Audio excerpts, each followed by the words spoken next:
Hello everyone, welcome back. Dr. Priyanka here, Director and Consultant Gynecologist at Kanva Diagnostic Services. Well, today I'm here to talk to you all about Polycystic Ovary Syndrome.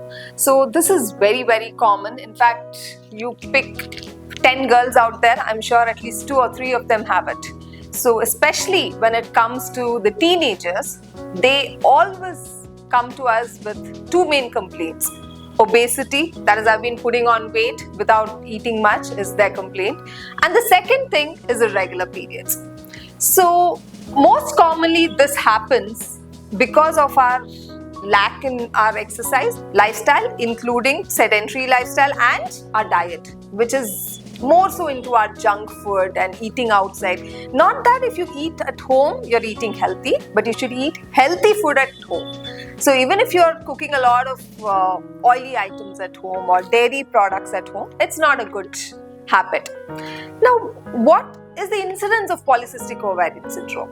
At least 5 to 22% is the incidence of Polycystic Ovary Syndrome. So it's quite a huge problem in our society today. The main complaints a woman come to us with are irregular periods. Then there can be infertility if they're in the reproductive age group, or they can come to us with acanthosis, that is velvety growth around their neck or around their lips. These are the places where they'll see velvety black growth. That's called acanthosis. And they can come to us with hirsutism, excessive hair growth on the hand, facial hair in women.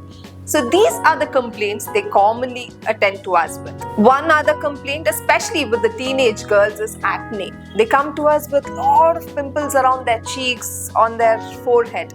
This is because of hyperandrogenism, which is again a consequence of PCOS. So hormonal imbalance makes you put on weight. When you put on weight, your imbalance becomes more. So it's a vicious circle. You keep going round and round. The one and only way out of the situation is 25% from our end in the form of medicines, but 75% is in your hand. Good exercise, good diet. When I come to the diet, I mainly concentrate on telling you people to stop sugars and dairy products. Curd and buttermilk to some extent is allowed, but any other dairy product, I would ask you to avoid it. All this said and done, we also need to remember that PCOS doesn't just affect us today, it leaves us with long-term consequences, such as a woman who is with PCOS today is prone to have diabetes, hypertension, and on the long run, she's even prone to have endometrial cancer. That is why I always suggest all my patients, don't sit and wait for your periods to come on its own by 3rd month, 4th month. No. If it doesn't come in 1.5 months, please visit your doctor, take withdrawal bleeding and make yourself get periods. That withdrawal bleeding saves you from endometrial cancer on the long run. Thank you.